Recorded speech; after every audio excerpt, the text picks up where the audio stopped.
لو قعدت احكي لكم الموضوع ده ازاي فرق جدا معايا في يومي وفي حياتي كلها عامة، مش هقدر اوصف لكم هو فعلا ازاي فرق معايا. بالصدفة دخلت عادة في يومي وبقت من اجمل العادات في يومي كله وتقريبا في حياتي كلها. خليني احكي لكم من الاول. في رمضان كان عندي بلانر، واللي ما يعرفش ايه هي البلانر، فالبلانر بتكون عبارة عن نوت بوك مكتوب فيها مهام معينة لازم تعملها في اليوم. اوكي، وكان من ضمن المهام اللي مكتوبه في البلانر ان انا اشكر ربنا على حاجه وادعو ربنا على حاجه. فاحنا خلينا في اشكر ربنا على حاجه.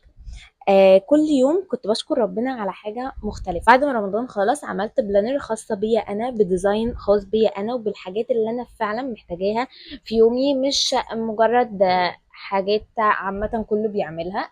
خصصت ان انا اعمل ديزاين مخصص بيا انا واعمل فيه الحاجات اللي انا فعلا بحتاجها فيه. ما علينا، عملت في البلانر جزء برضو مخصص لان انا اشكر ربنا على حاجة كل يوم. والاهم بقى هنا ان البلانر بتخليني ان انا كل يوم اشكر ربنا على حاجة مختلفة.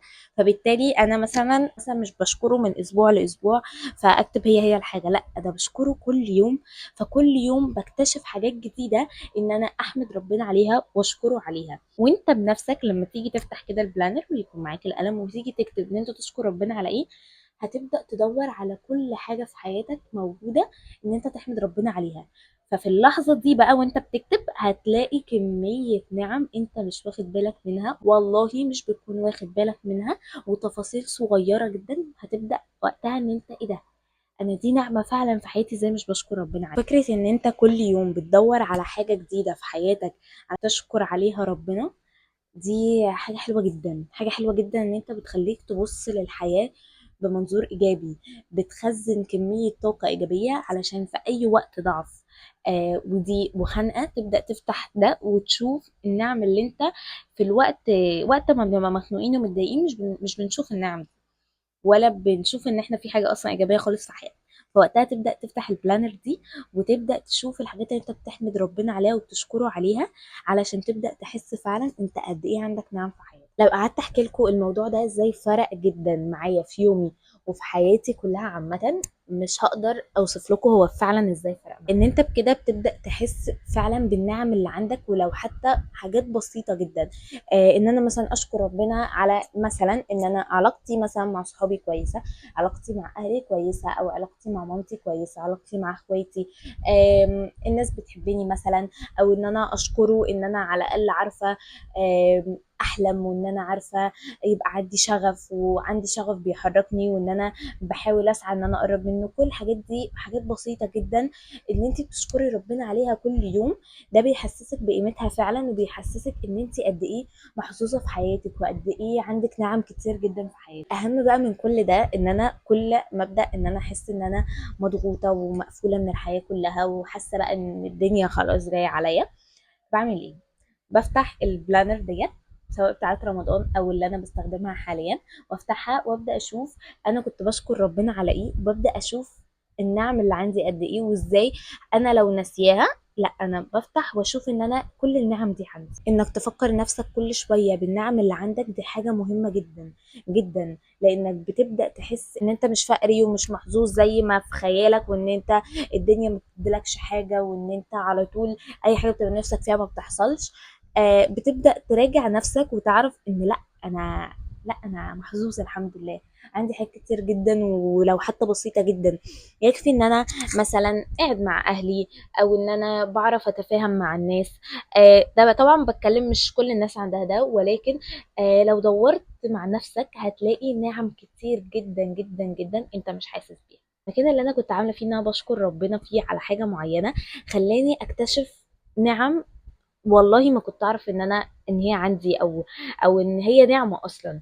كنت يعني ما كنتش بحس مثلا ان انا حاجه ان انا تستاهل ان انا احس ان هي نعمه. انا لو جبت لكم دلوقتي البلانر بتاعت رمضان وشفت انا كنت بحمد ربنا على حاجات ما كنتش عارفه ان هي في حياتي اصلا، او بمعنى اصح ما كنتش بحس بقيمتها في حياتي، لان ما كنتش بهتم ليها، ما كنتش بهتم ان انا ادونها وافضل فاكره دايما ان دي نعمه. فبالتالي كانت بتروح عن بالي عادي. فدي من اجمل الحاجات اللي انا عملتها لنفسي وليومي ولحياتي، ان انا دايما افكر نفسي بالنعم اللي عندي. دي اهم حاجه ممكن شخص يعملها لنفسه. لان انت وقت ما بتبدا تحس ان انت مفيش اي حاجه في حياتك كويسه، وان انت مضغوط وكل حاجه، وتبدا تراجع ده، هتعرف ان انت مش كده. انت في فتره ضعف، بس انت عندك نعم كتير انت مش حاسس بيها. كنت بكتشف ان انا في حاجات كتير جدا في حياتي كنت بعملها وما كنتش باخد بالي منها، ان دي فعلا نعمه كبيره جدا في حياتي. لما بقيت بشكر ربنا عليها بقيت بحس بقيمتها، بل بالعكس ده بقيت بحس ان هي بتزيد اكتر في حياتي. مهم جدا ان انت كل النعم اللي في حياتك تكون دايما بتحمد ربنا عليها، لان مقابلة النعم بالشكر بيزيدها اكتر. يعني مثلا انا كنت بحمد ربنا على حاجة معينة، ان هي بتحصل معايا، انا بالصدفة بلاقيها كل شوية بتزيد، كل شوية تزيد تزيد تزيد معايا. ليه؟ علشان انا بحمد ربنا عليها. الهدف هنا ان انا ببدأ اشوف الحاجات البسيطة جدا في حياتي اللي انا مش مديالها اهمية قوي، ببدأ اشوف ان دي فعلا نعمة من ربنا عليا.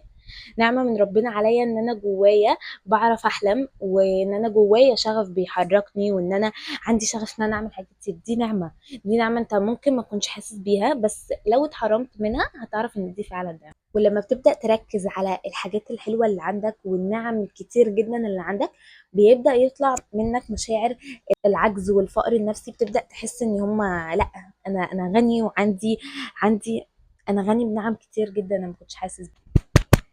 دي فعلا من أهم العادات اللي ساعدتني في حياتي، وخلتني أبص للحياة بمنظور تاني ومنظور إيجابي، وأحس بقيمة كل النعم اللي عندي، وأبص بس للجانب الإيجابي، ما أبصش للحاجات الوحشة اللي بتحصل.